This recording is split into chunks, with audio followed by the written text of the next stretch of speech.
Assalamualaikum warahmatullahi wabarakatuh. Saya Isprihatini dari kelas Farmasi 18B. Saya adalah salah satu mahasiswi dari Universitas Buana Perjuangan Karawang. Di sini saya akan menjelaskan tentang review jurnal kepatuhan pelayanan farmasi klinik di Rumah Sakit Dr. Wahidin Sudirohusodo. Yang pertama saya akan membahas tentang pengertian rumah sakit. Pengertian rumah sakit menurut Undang-Undang Republik Indonesia Nomor 44 Tahun 2009 dan Peraturan Menteri Kesehatan Nomor 34 Tahun 2017. Rumah sakit adalah institusi pelayanan kesehatan yang menyelenggarakan pelayanan kesehatan perorangan secara paripurna yang menyediakan pelayanan rawat inap, rawat jalan, dan gawat darurat. Kemudian jika menurut Adikus Susmo Alamsah, rumah sakit merupakan bagian yang integral dari keseluruhan sistem pelayanan kesehatan yang dikembangkan melalui rencana pembangunan kesehatan. Kemudian di sini terdapat pengertian dari pelayanan kesehatan. Pelayanan kesehatan merupakan salah satu bentuk pelayanan publik yang menjadi kebutuhan dasar masyarakat, di mana setiap individu pernah merasakan sakit sehingga secara otomatis akan membutuhkan pelayanan kesehatan untuk menyembuhkan sakitnya. Kemudian jika berdasarkan Undang-Undang Republik Indonesia Nomor 36 Tahun 2019, pelayanan kesehatan adalah setiap upaya yang diselenggarakan sendiri atau secara bersama-sama dalam suatu organisasi untuk memelihara dan meningkatkan kesehatan, mencegah dan menyembuhkan penyakit, serta memulihkan kesehatan perorangan, keluarga, kelompok, ataupun masyarakat. Salah satu komponen penting yang ketersediaannya berpengaruh dalam keberhasilan penyelenggaraan upaya pelayanan kesehatan di rumah sakit adalah sistem kefarmasian. Kemudian di sini terdapat standar pelayanan kefarmasian. Standar pelayanan kefarmasian di rumah sakit meliputi dua hal penting, yaitu pengelolaan sediaan farmasi, alat kesehatan, dan bahan medis habis pakai, serta farmasi klinik. Kemudian pelayanan farmasi klinik menjadi salah satu pelayanan yang berorientasi dan bersinggungan langsung dengan pasien. Dengan diterapkannya pelayanan farmasi klinik di rumah sakit, maka secara tidak langsung pelayanan yang diberikan apoteker kepada pasien akan meningkatkan outcome terapi dan meminimalkan risiko terjadinya efek samping karena obat, sehingga tujuan dari keselamatan pasien dan kualitas hidup pasien terjamin. Oleh karena itu perlu dilakukan kesesuaian standar pelayanan farmasi klinik untuk menciptakan pelayanan yang bermutu dan berkualitas. Kemudian di sini terdapat penelitian standar pelayanan kefarmasian, yaitu yang pertama diteliti oleh Restriani pada 2016 tentang persepsi dokter dan perawat tentang peran apoteker dalam pelayanan farmasi klinik di rumah sakit Pekanbaru Muhammadiyah Yogyakarta yang mengindikasikan bahwa karakteristik usia, lamanya masa kerja, dan interaksi dengan ahli farmasi mempengaruhi persepsi dokter dan perawat dalam pelaksanaan pelayanan farmasi klinik. Kemudian pada penelitian yang kedua, yaitu dari Amaranggana tentang pelayanan informasi obat yang efektif dari beberapa negara untuk meningkatkan pelayanan farmasi klinik, memaparkan kondisi pelayanan kefarmasian terutama dalam bidang pelayanan informasi obat di berbagai negara guna memberikan solusi PIO yang efektif untuk diterapkan di Indonesia. Kemudian di sini terdapat metode penelitian. Metode penelitian yang digunakan pada penelitian ini yaitu bersifat kualitatif dengan pendekatan deskriptif. Penelitian ini dilakukan di Rumah Sakit Dr. Wahidin Sudirohusodo, Makassar pada bulan Juli-Agustus 2019.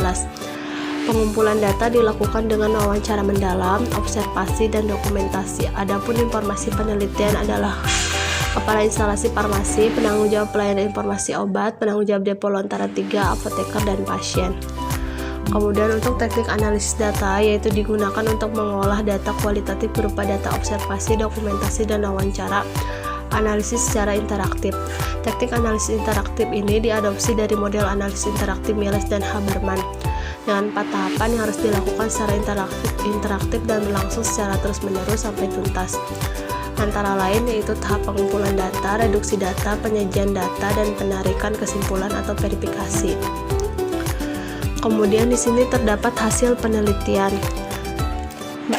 Pelayanan farmasi klinik menurut Permenkes Nomor 72 Tahun 2016 tentang standar pelayanan kefarmasian di rumah sakit, yaitu meliputi pengkajian dan pelayanan resep, penelusuran riwayat, penggunaan obat, rekonsiliasi obat, pelayanan informasi obat, konseling, visit, pemantauan terapi obat, monitoring efek samping obat, evaluasi penggunaan obat, dispensi steril, dan pemantauan kadar obat dalam darah.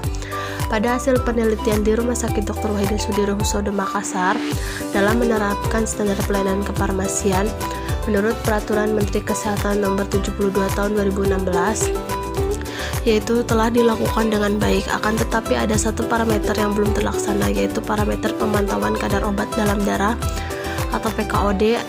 Parameter tersebut belum terlaksana karena terkendala dengan biaya peralatan dan pemeliharaan alat yang cukup mahal.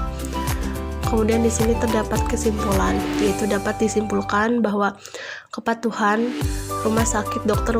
Wahidin Sudirohusodo Makassar dalam menerapkan standar pelayanan kefarmasian sesuai dengan Peraturan Menteri Kesehatan Nomor 72 Tahun 2016 tentang standar pelayanan kefarmasian di rumah sakit sudah dilakukan dengan baik. Dari ke-11 parameter pelayanan farmasi klinik yang ada, Rumah Sakit Dr. Wahidin Sudirohusodo Makassar telah melaksanakan 11 parameter dengan baik, walaupun masih ada beberapa parameter yang belum berjalan dengan optimal. Di antaranya yaitu masih adanya penulisan resep yang tidak jelas atau tidak terbaca, pemanfaatan sarana ruangan PIO yang belum maksimal karena ketidaktahuan pasien dan tenaga kesehatan lainnya, tidak ada ruang konseling khusus, serta pelaksanaan visit yang belum menyeluruh dilakukan karena keterbatasan jumlah sumber daya manusia dibandingkan dengan jumlah pasien yang ada di Rumah Sakit Dr. Wahidin Sudirohusodo Makassar. Kemudian di sini juga terdapat satu parameter pelayanan farmasi klinik yang belum dilaksanakan oleh pihak Rumah Sakit Dr. Wahidin Sudirohusodo, akan tetapi untuk meminimalisir kesalahan dalam pemberian obat dan mengefektifkan kadar obat dalam darah karena tidak tersedianya alat PKOD, maka pihak rumah sakit khususnya dokter dan apoteker sangat memperhatikan dosis terapi dan durasi obat ketika memberikan jenis obat tertentu yang membutuhkan fungsi alat tersebut. Kemudian di sini juga terdapat saran peneliti, yaitu menemukan saran bahwa ada beberapa hal yang perlu dibenahi oleh pihak rumah sakit dalam melaksanakan kegiatan pelayanan farmasi klinik, yaitu melakukan upaya pemenuhan seluruh kegiatan farmasi klinik sesuai Permenkes Nomor 72 Tahun 2016.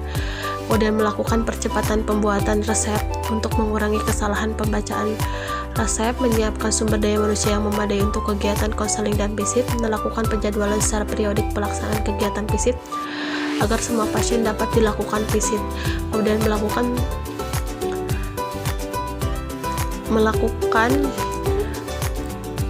pelanggaran yang memadai untuk pembuatan leaflet atau edaran informasi obat, dan melakukan penganggaran untuk mengadakan peralatan pemantau kadar obat dalam darah. Sekian penjelasan dari saya, kurang lebihnya mohon maaf. Wassalamualaikum warahmatullahi wabarakatuh.